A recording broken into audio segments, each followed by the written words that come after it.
Hello guys and welcome to another video. My name is Mark, I'm an entrepreneur property investor, and today we are talking about the Halifax House Price Index and the data that has come out that shows that property prices have now reduced to levels that are about 2 years ago, representing, as according to the Halifax, about a 5% drop. So today what we're going to do is we're going to talk about what's going on here.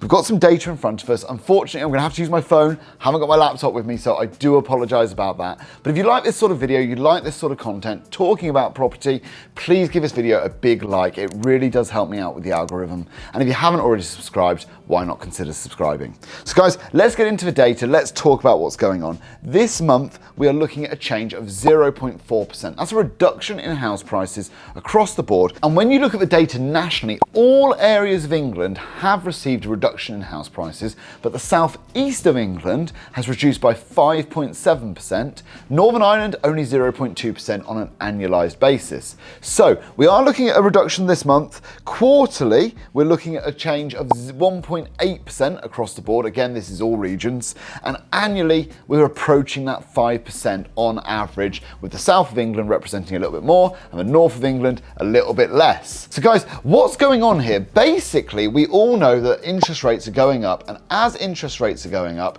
we're finding that house prices are softening a little bit. However, they're not softening that much. If you think about it, we had a rise of about 15-20% during COVID. Property prices rose during that period. Now we're having a bit of a pullback. But at the same time as this pullback is taking effect, we are also experiencing inflation. And, importantly to say, wage growth. And I'm going to go into this in a little bit of detail because I think it's a very, very important detail. And it's important for two reasons, because I think it's a good indicator that the affordability and how house prices may well bounce back significantly in the not too distant future. I mean, I've got £3.5 million worth of property. I'm adding to that at the moment, not in a great sense because I am also building my business, but at the same time, I am adding every year more to my property portfolio. I expect house prices to go back up in the not too distant future. So I'm going to explain my position on that and why I think that's the case, so that you guys have a perspective. Obviously, it is only a perspective. Don't take it as financial advice. Let's have a think about what's going on. So we all know about inflation. Inflation basically means the erosion of the purchasing power of your money. So £100, and we've got 10% inflation, it's now worth, what, £90 now. So it's nice and easy for us to work out. What's gone on in the last couple of years, we've had a lot of inflation. We've also had wage growth, which in the last 3 months was 7.8%. That's the fastest since records began. So we're talking wage growth at levels that we haven't seen before. We've got a government that's come out and said minimum wage is going to be at least £11 an hour. I think they said at least £11.50 actually, and that's going to represent another 10% for the lowest paid people in the country. We are looking at almost full employment. There's not much unemployment out there. We have got good growth data in GDP. Now, are some people struggling? Absolutely. I agree. That is the case.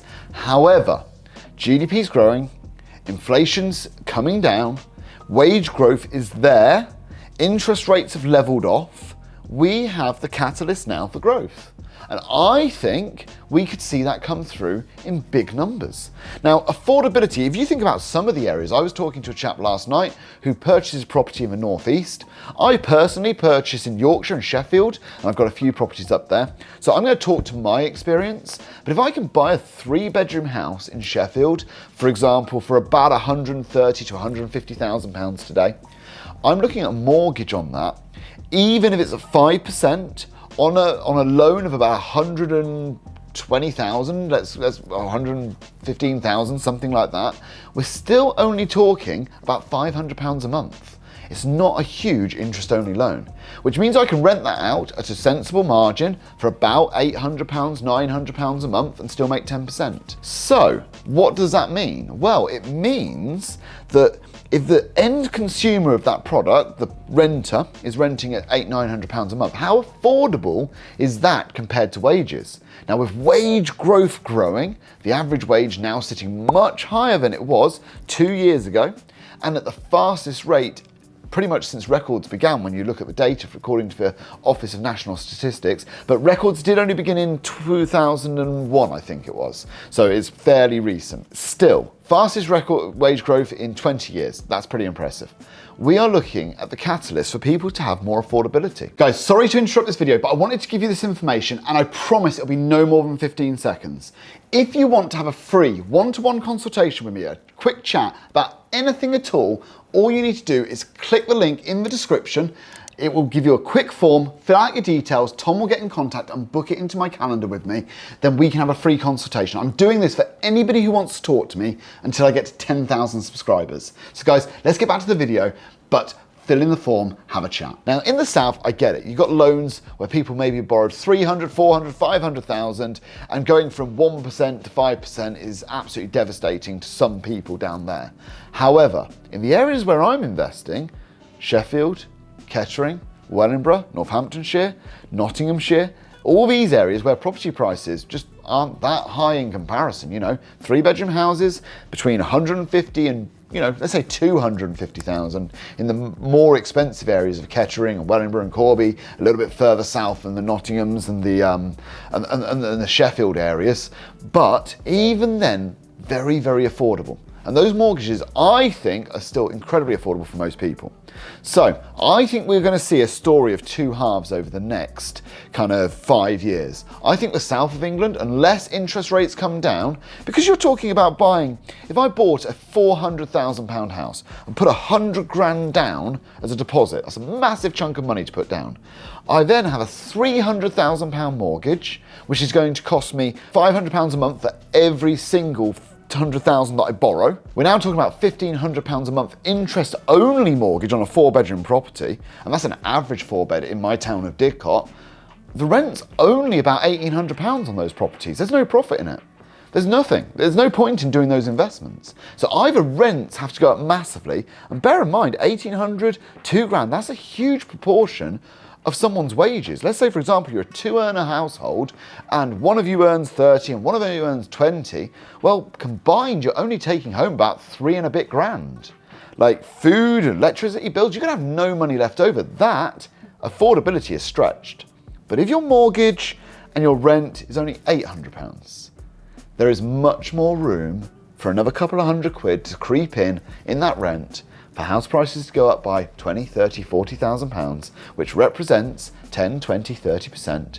A huge proportion of you buy on volume, and I'm buying, as I said, more on volume than I am on value today. I didn't really like to buy cheap properties before because I felt that the maintenance costs really outweighed it, but now I don't like expensive properties because the rent isn't high enough due to affordability to the mortgage costs, right? So the things have kind of twisted for me.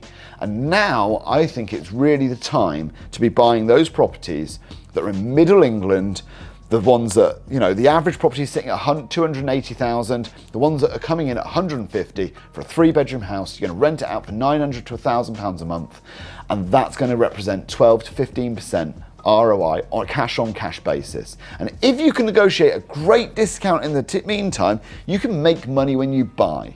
And that would be my strategy today, and is.